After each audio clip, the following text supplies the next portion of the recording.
नमस्कार जय जगन्नाथ दी travelling tiffin को आपण मानक स्वागत। आमे आज बनवाई जाऊे माँ लक्ष्मीकर अति प्रिय मंडा पिठा। आसतु देखिबा। छेना नड़िया गुड़र पूरा बनैकी रखीचे। पिठा पई चाउलर चूना करी रखीचे। आमे एठी कढ़ई रे पानी गरम करूचे। पानी रे आमे लूण पकेइचे स्वाद अनुसार। जंतुणी बिंडा न धरिबा पई आमे 2 चमच चूना को 2 चमच पानी घोल दबा। ताको किछि समय गोलेइबा।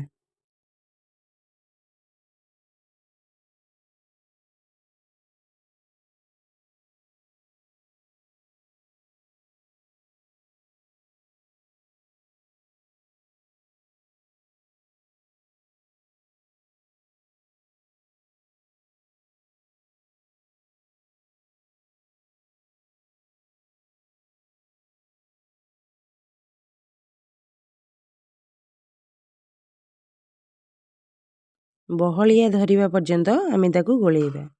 तापरे चूना पकेइबा। भल से गोलेइबा।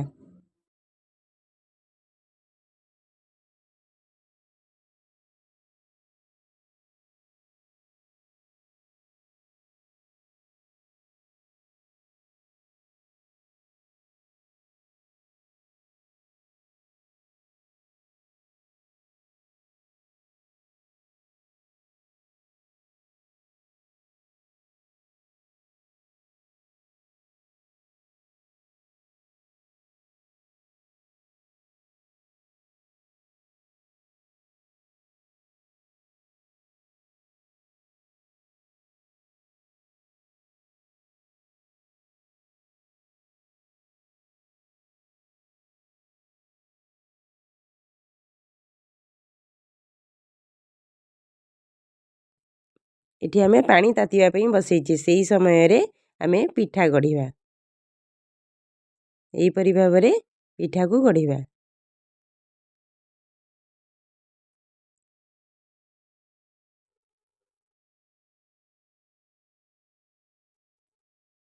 करी रखिथिबा पूरा दबा।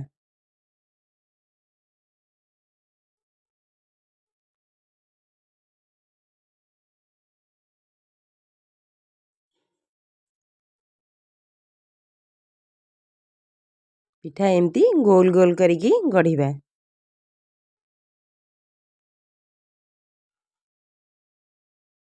एही परि भाबरे सबु जंतुणी की एमती पिठा बनेइबा।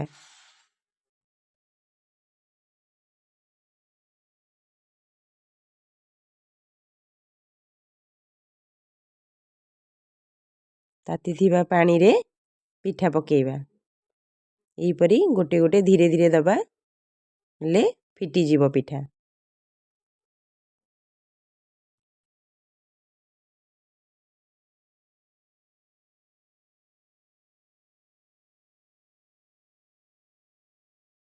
पिठा प्रस्तुत होला परे पिठाटा आपे आपे ऊपर को भासी उठे।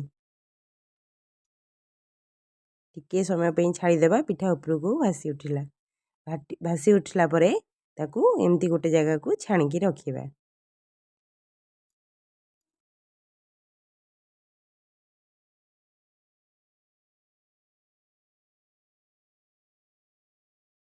एबे आम मंडा पिठा प्रस्तुति हो गला।